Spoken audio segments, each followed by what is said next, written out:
Check, check. Welcome to Disciple Dojo. In this episode, we're going to be looking at the Case for Christ Study Bible by Zondervan. A viewer sent this to me, asked me to take a look at it, and so that's what this review is going to do. If you appreciate this review or any of our other material here on the channel, guys, one of the best ways to show that is by subscribing. That is the lifeblood of any YouTube channel.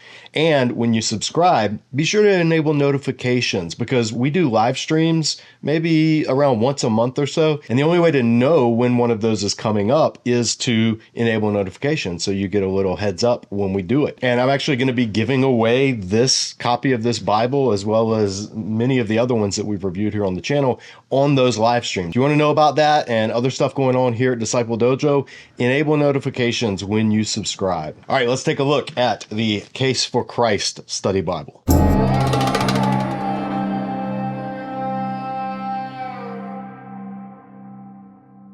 So this Bible is 1,870 pages with 14 full color maps in the back. It's double columned with center cross references, and the pages have this kind of duotone like black and brownish gray color. It's not a red letter edition, and it comes in a variety of bindings. This was just, like I said, the one that a viewer sent me. So let's take a look and see what's in between the covers. Here's what this version looks like. I know it's also available in hardback. I'm not sure about paperback and probably some other bindings. This came out in 2009. So you have an opening presentation page with a investigative file folder. And if you know anything about Lee Strobel, who is the general editor of this Bible, you'll know that he was a former investigative reporter. I think he was a legal reporter for the Chicago, one of the papers in Chicago. He was a skeptic and famously became a believer after investigating the evidence for Jesus. So he wrote a book called The Case for Christ, very popular best-selling book where he just interviews different apologists. He followed that up with another one called The Case for Faith, which looked at broader questions of belief, not just about Jesus, but about world religions and miracles and all that kind of stuff. After that, he wrote a Case for Creator, interviewing various apologists and scientists and Christians who work in the intersection of science and faith. And then he followed that up with the Case for the Real Jesus. And this is where he looked at the identity of Jesus, particularly in light of modern critical reconstructions. So then 2 years after Case for the Real Jesus came out, that's when we got the Case for Christ Study Bible. And as we'll see, this Bible incorporates material from each of those books.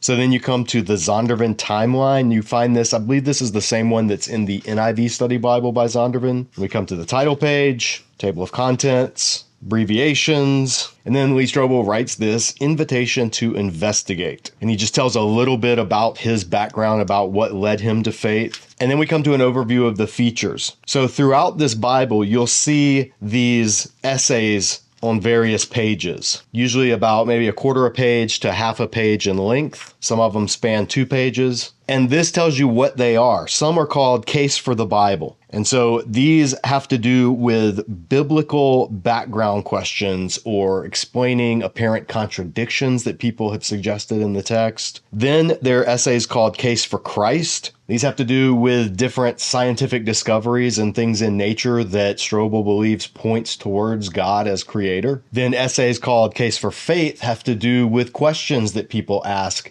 general apologetics questions, like how could a good God allow evil and suffering? Then lastly, there are these sections called the verdict. And these are accounts from scholars, apologists, Christian thinkers, authors, where they weigh in on how they came to believe in a specific aspect of the faith. So this is pretty much all of the material in this study Bible. There are a few notes along the bottom of some of the pages. Some are a little longer, some are shorter. I think about the most you find are maybe like a third of the page.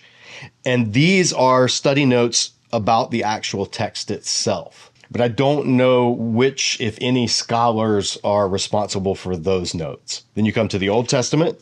There's an opening essay on the Pentateuch. This deals with questions of authorship, and it gives an introduction to why some critical scholars adopt the documentary hypothesis approach. So there's an overview of the different criteria, and then how it concludes. It says, in the end, the challenge to Mosaic authorship cannot withstand scrutiny. That is not to deny that Moses may have drawn upon other sources to document events that predate his birth or that later editors contributed to the Pentateuch. Indeed, passages like Deuteronomy 34, which describe Moses' death, were surely the work of another writer. Still, more than a century of critical scholarship has yet to produce a compelling reason to doubt Moses' role as the primary author. So it's not arguing for full Mosaic authorship, like where Moses even wrote about his death prophetically. There are some ultra-conservative Christians and Jews who would take that approach. That's not the approach you're going to find in here. You're going to find an openness to Moses using sources, but you're not going to find JEDP documentary theories that the Pentateuch was pieced together, cobbled together from different literary strands long after the time of Moses. And after that, you come to Genesis. Now, all of the book introductions are this. They're not even really introductions. I mean, they are technically, but they just give some themes about the book. There's a quick note on author, audience, date, and setting. Very, very, very brief. Then you get into the text. There are a few notes, and the notes, especially in Genesis, the notes, they're non-committal. They're not going to kind of lead down one interpretation. You don't get young earth creationism. You don't get theistic evolution. And that's intentional. Back in the opening section that gave an overview, Strobel said, the Case for Christ Study Bible is unique among other types of Bibles. It doesn't instruct you regarding what you should or should not believe. Instead, its goal is to help you solidify your confidence in the Bible and its message by providing well-researched information that allows you to investigate the evidence for yourself and come to your own conclusions. It says this Bible contains no structured daily readings. There are no rules for how to read and use it. It's totally up to you. Take your time, read carefully, discover the truth for yourself. And so that's an important caveat because the notes don't focus a lot on interpretive issues. They're fairly open-ended. There's an essay here, Case for Creator note. At Genesis 1:16, how did the sun and moon facilitate life? And it's just a note about how vital the relationship between the sun, the moon, and the earth are, the earth's axis, the moon, the tides, how all of those things together kind of make possible life on earth. But they don't try to tie this to the Genesis account in any particular way. At Genesis 3:15, there's a little section called, What is the very first prophecy about Christ? This is a Case for Christ note, and it's about the proto-evangelion. The Genesis 3:15, the seed of the woman will crush the head of the serpent, and it lays out why some people think that is the first prophecy of Jesus in the Bible. Now, in Genesis, the Case for the Bible notes, a lot of them, you'll see at the end, it says adapted from the Archaeological Study Bible. If you've seen our review here on the channel, you'll know the Archaeological Study Bible is actually my favorite study Bible. It's the study Bible I use. It's out of print, sadly. So if you want to write Zondervan and tell them, hey, bring it back in print. Disciple Dojo is sort of on a one-man campaign to make that happen. It's probably not going to happen, but you never know. And so this essay, Do Other Ancient Flood Stories Cast Doubt on the Legitimacy of Noah's Ark? This essay, for the most part, almost word for word, is this essay from the Archaeological Study Bible, Ancient Texts and Artifacts, Ancient Flood Narratives. So they just literally took this information without the illustration and they reprinted it here. Now, like I said, when it comes to like the flood account, here's an example of how the notes are pretty open-ended. Genesis 6:17, where God says he'll send floodwaters on the earth to destroy all life under the heavens. They say some believe that the deluge was worldwide, partly because the apparently universal terms of the text, both here and elsewhere, such as, and then these are the different verses where it talks about the flood's extent. Others argue that nothing in the narrative of chapters 6 through 9 prevents the flood from being understood as regional, destroying everything on land that lay in its wake, but of relatively limited scope and universal only from the standpoint of Moses' geographic knowledge. All life under the heavens may mean all life within the range of Noah's perception. And then there's a note that says, see the universal language used to describe the drought and famine in the time of Joseph, Genesis 41, 54, and 57. So they just present both options. They give you some of the reasons why people gravitate towards either option and then let you make up your mind. I think that's very helpful. I like when study Bibles do that. If you followed this channel, you know that's what I think makes for a good study Bible is when there are long-standing disagreements over a passage or different ways that faithful Christians have interpreted it. The contributors lay out the evidence, give you the reasons why, and then let you come to your own conclusions. Now, there is an essay, Case for the Bible, and this does not come from the Archaeological Study Bible, but it's called How Realistic is the Story of Noah's Ark? And it asks some of the questions, like given the ark being 450 feet long, 75 feet wide, 45 feet high, how many animals could it take? And how could Noah and his family have taken care of all the animals? And they even, some have suggested the animals entered into a hibernation type state, like what were the carnivores eating on the ark for that long, like around a year. They dabble in that. You're not going to get an answers in Genesis, Ken Ham, oh, here's how it could have happened. They just raise those questions, and they say, some scholars suggest these ways of answering them. They note that other scholars believe that the flood, again, was not truly universal, but rather it was universal from the perspective of mankind. And in the end, they say it's simply impossible to answer many of the questions that arise from examining the amazing story of Noah and the ark. The only thing we know for sure is that God was in control of everything, and he chose Noah and his family to lead humans in a new beginning. So, honest approach, honest way of presenting it. This will probably not satisfy readers that are very much committed to one particular view of the flood. But in general, it tries to draw the focus back to the story rather than all of the different issues that people spin off with questions about. Now, there's another case for the Bible note here, adapted from the Archaeological Study Bible. It's, would an ancient people really build a tower to heaven? And a little essay about the Tower of Babel. And this actually comes from not an essay in the Archaeological Study Bible, but the note at chapter 11, verse 4 in the Archaeological Study Bible. This particular study note, these two paragraphs, is just reproduced right here. So that's pretty much what you get. These adaptive excerpts from the Archaeological Study Bible, Case for Faith notes. This one is about doubt and faith in the life of Abraham. Then in Genesis 34, there is one of these verdict sections, and this is just a Q&A with, in this case, Josh McDowell. So question, what led you from skeptic to believer? And then Josh McDowell just gives his response. It's not specifically tied in with the Genesis text, so they just put it here. I'm not exactly sure why they put it here. I don't think most of these verdict essays are tied to the text. I think they're just, we got to put them somewhere, so let's sprinkle them throughout the Bible. Then we come to Exodus. Again, short overview, barely an introduction. It just has themes: deliverance, covenant, tabernacle, Moses. It takes the earlier date for the Exodus, 1446 to 1406 BC. Not all scholars would agree with this, not even all evangelical scholars. Many would argue for a date in the 13th century rather than the 15th century. There's not much on the historical background of Egypt at the time, the identity of Pharaoh. When it comes to the plagues of Egypt, the approach taken, and it's summarized in this Case for the Bible note, were that God basically sped up or intensified things that normally happen but don't have this effect. They don't say that's definitely what happened, but the notes operate from the assumption that that's what happened, that the sequence of the plagues can be explained, not the timing. Obviously, that's the miracle part, that they would start when Moses lifted his staff, but that after that, each of the plagues intensified basically natural cause and effect events. I'll just show you so you can see for yourself. It says, some interpreters believe that the first 9 plagues may have been a series of unprecedented intensifications of events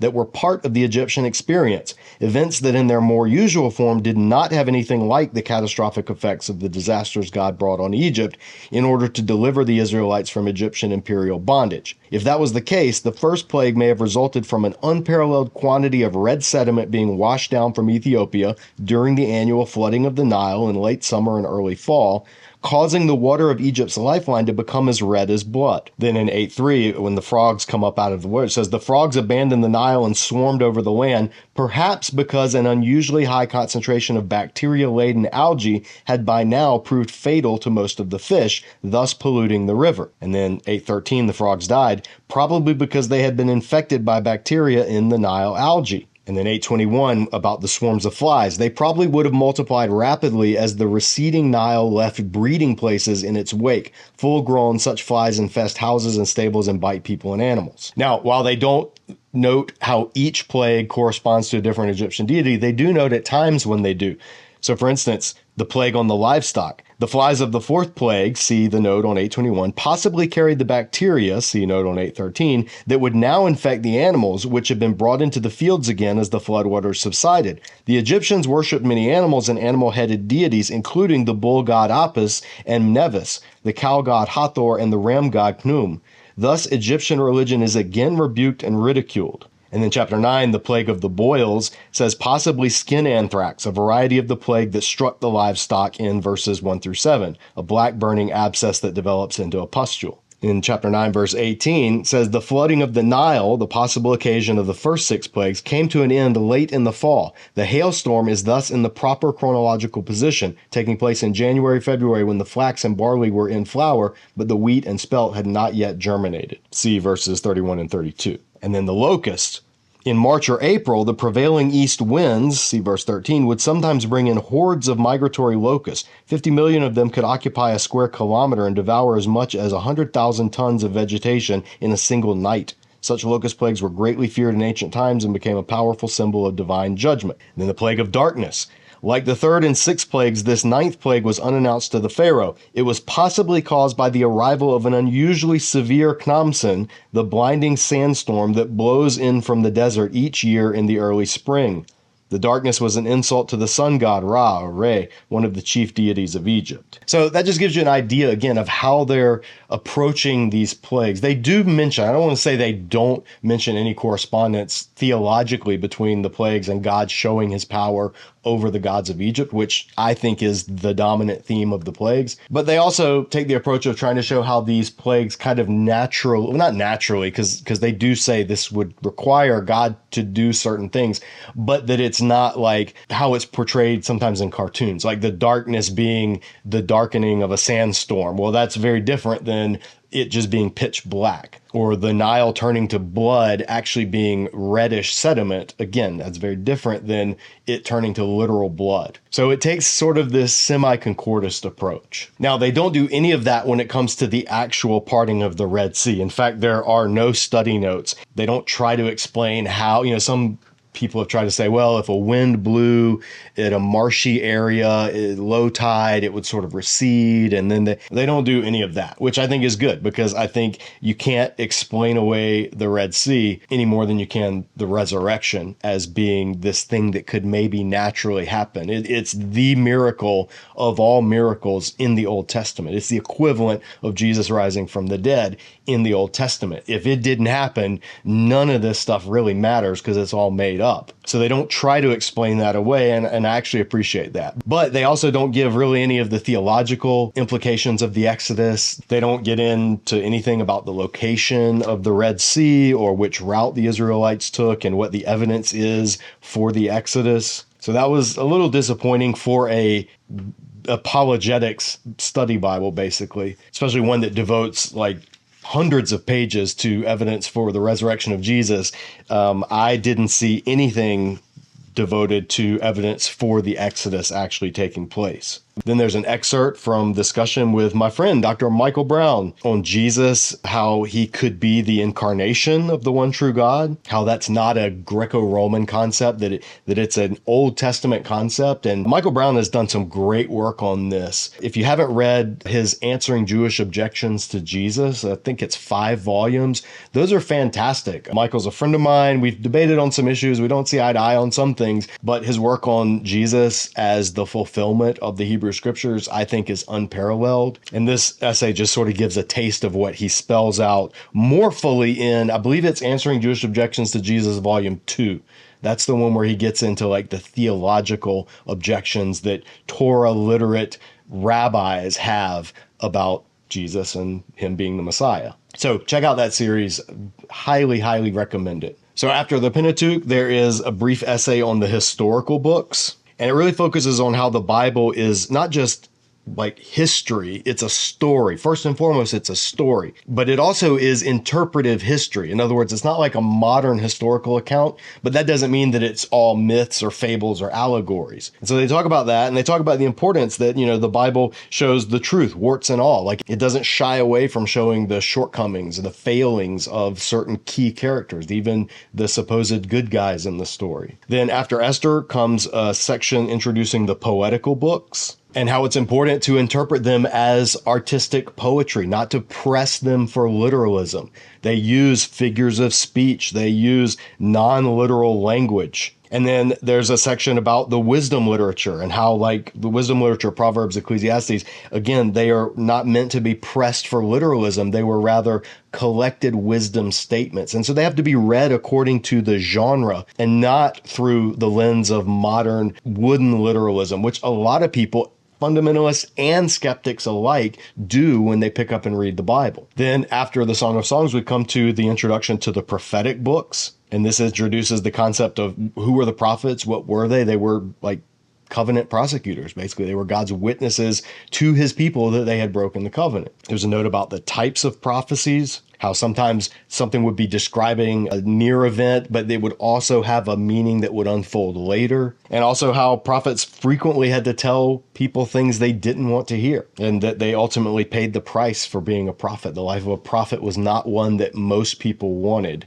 if they really knew what it was. So then we come to the New Testament, an introduction on the Gospels and Acts. And this gives an overview of the Gospels and Acts, particularly with the eye towards reporting. Again, Strobel's background was as a reporter, so he talks about eyewitnesses, biased reporting. There's no agenda-free history, that they had an agenda, but that doesn't mean that what they were saying wasn't also historical. He gives an example, historians of the Holocaust, they have an agenda. They want to tell people the horrors of the Holocaust so that it never happens again. Well, that doesn't mean that everything Holocaust historians write is biased to the point where it's historically inadmissible. That's crazy. So he's saying this in the same way. The gospel writers, they have an agenda, but that doesn't mean that what they're saying is not true. You have to weigh the evidence. You have to examine the witnesses. You have to look into all of the arguments and plausibility and credibility. So then there's a section talking about, because of that, it's important to know the context to these places that are being written. You need to know about the background,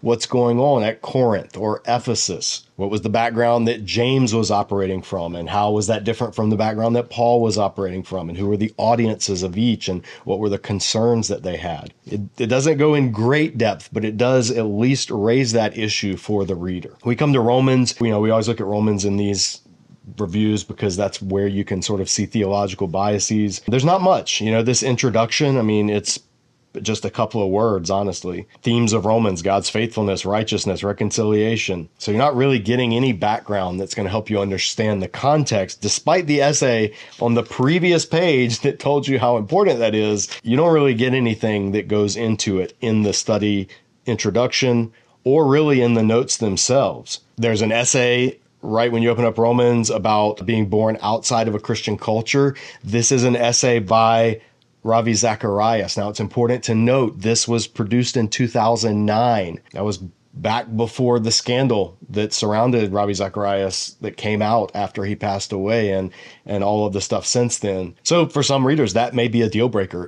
This was done before all of the stuff about Ravi Zacharias came out. So just know that going in if you're thinking of buying this Bible. It doesn't mean that what's said in these essays is any less wrong or right based on the character of the person saying it, but it does color things, and we can't pretend that it doesn't. When it comes to Romans 7, we usually look at that because that's a very divisive passage. This doesn't, it has one note that talks about who is this I in Romans chapter 7, one that says, I once was alive apart from the law. There is one note, and it just says, Paul reviews his own experience from the vantage point of his present understanding. And so they suggest that the I of Romans 7 was Paul either before he became a Christian or before his bar mitzvah. And they say the bar mitzvah is the point where Jewish boys take on the covenants. So at 13, you take the law upon yourself. And they suggest that that might be when Paul realized his guilt, when he became accountable to the law. That is somewhat idiosyncratic among Romans commentators. And they also don't give the kind of Augustinian Lutheran view that is more popular in Reformed circles, that Paul, this I he's talking about, is just Paul himself struggling with sin in his daily life. And they also don't give the other argument, the one that goes back to some of the earlier church fathers like John Chrysostom, that the I of Romans 7 is not Paul at all. It is Paul speaking as one who is in Adam. I being this persona that he's taken on that basically encapsulates all of humanity, Jew and Gentile. There's really no discussion of any of that. When it comes to Romans 9, there's not much about the whole, predestination, Calvinism, election. They acknowledge God's sovereignty, but they also say that it's based on the humans' response and faith. So the notes, I mean, I think a Calvinist could read these and be like, and an Arminian would read them and be like, So they take a very middle ground approach. But then when you come to Romans 11 and the all Israel will be saved section, they do have a note that gives the different views of who this all Israel is. All Israel. Three main interpretations of this phrase are, number one, the total number of elect Jews of every generation, equivalent to the fullness of Israel in verse 12, which is analogous to the fullness or the full number of Gentiles, verse 25. Option two, the total number of the elect, both Jews and Gentiles of every generation. So all Israel means all who believe in Israel's Messiah, Jew or Gentile. And then the third option, the great majority of Jews of the final generation, meaning not every single Jewish person ever, but when Jesus returns, the majority of Jews will turn to him and accept him and embrace him and welcome him as their Messiah. So it gives you these three, doesn't spell out much detail, doesn't give you a ton of the arguments for it, but it does let you know that there are different ways of reading it. But then they make sure to emphasize will be saved. They're not teaching a dual covenant salvation. No, the salvation of Jews will, of course, be on the same basis as anyone's salvation. Personal faith in Jesus Christ, crucified and risen from the dead. Now, when it comes to issues of egalitarianism, complementarianism, there is nothing. There is no note about 1 Corinthians 14, women should remain silent. There's no note at Ephesians chapter 5 about wives and husbands. And there is no note at 1 Timothy chapter 2, I do not permit a woman to teach. So the three big egalitarian complementarian passages, there is literally no note that touches on them anywhere in the study Bible. Then lastly, before we get to Revelation, there's an introduction on prophecy, and this would be Revelation being the only prophetic book in the New Testament. So this does give an introduction to apocalyptic literature, which is good because there's nothing in the introduction to Revelation that prepares the reader to know what they're reading. There's nothing about apocalyptic or its symbolism or how it works, but that is touched on in this essay on prophecy right before it. Now, when it comes to the letters to the seven churches, there pretty much is no historical background. I mean, there's a brief mention of who Antipas was, but that's it. There's nothing in chapters 2 and 3 about the background of the churches. All of that is just completely glossed over. And instead, there's an excerpt from an interview with William Lane Craig about personal encounters with God, and he ties it to Revelation 3:20. So in this case, it is linked to this general section of Scripture. There's an essay, Case for Creator, on how the magnetosphere protects us. This is linked to Revelation 4, which is kind of a praise for the creation, but it's just all about Earth's magnetic shield, nothing linking it to anything specific in Scripture. There's a brief essay on will there be animals in heaven? I'm thinking because this came after the section of the riders on the horses, so will there be horses in heaven? There's an essay on what kind of a leader was Jesus, him being a shepherd, and this comes near Revelation 7, which is about the lamb. But when it comes to the things that people have questions about in Revelation, there's pretty much nothing. There's no note on the 144,000, who they are. There's no note on 666, what could that mean? And there's no note on the 1,000 years, the millennium. What's that all about? It just ends with an excerpt from an interview with Dallas Willard about the will to believe and how, we need to want to believe. Faith's not something that's forced on you. Then it closes with an excerpt from an interview with Norman Geisler about the Bible and it being God's truth. So then you come to the table of weights and measures. There's a section on creeds and hymns of the early church, these passages of Scripture that scholars believe were early creeds or maybe hymns that Christians sang. There's a section that lists the divine actions of Jesus. So if Jesus was just a man, he should not be able to do these things, that these are things that only God, according to the Old Testament, is able to do, and yet Jesus does them. There's a section on the divine names used to describe Jesus. So how a title in an Old Testament passage is applied to Jesus in the New Testament. Then there's a list of Old Testament prophecies fulfilled by Jesus. It's about 3 pages. Then a list of claims that Jesus made about himself. again, that no normal human, even a prophet, would be able to legitimately make most of these claims. Then there's a list of the resurrection appearances of Jesus. And then after that is a list of where this Bible used material from the Case for books as well as the Archaeological Study Bible. And so where in Case for Faith or Case for Christ or the Archaeological Study Bible, like what page these sections are found on. And it's about 11 pages long. After that, there's a subject index and then condensed NIV concordance. It's around 60 pages or so. Then a list of the editors and the directors. Again, I couldn't find anything on who did the study notes. It does say theological review was done by Andy Sloan, but I don't know who composed the actual study notes in the books themselves. Then come the maps, and these are the standard Zondervan maps. So that's it. That is the Case for Christ Study Bible. My thoughts on this, would I recommend it?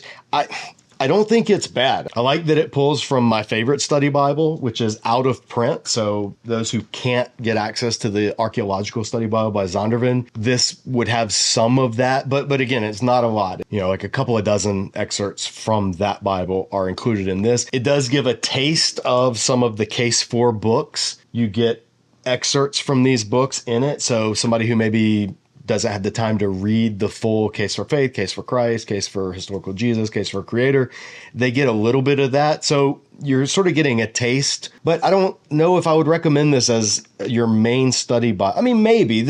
I didn't really find much in this that was misleading. My biggest complaint is it's just very sparse. The book introductions are a joke. They might as well have not done book introductions. The section introductions were good. The study notes in the books themselves varied widely. Some were pretty good, some were lacking entirely. Sometimes the essays didn't seem to go with the scripture that they were put around. And there's no firsthand citations that I found in this. Like it would say things like scholars believe or historians say or, something like that. So if you're interested in like academic biblical scholarship, this wouldn't be where I would point you.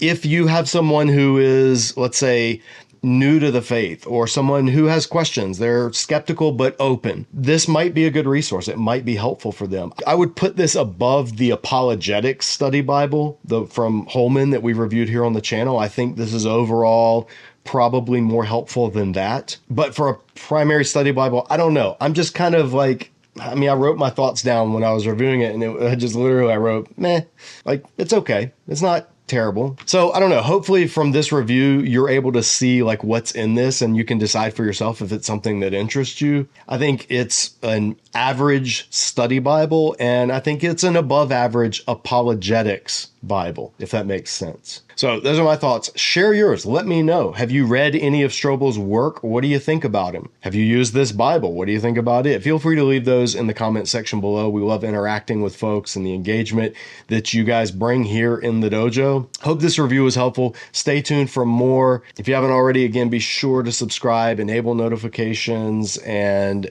we'll see you back here next time at Disciple Dojo. As always, keep training.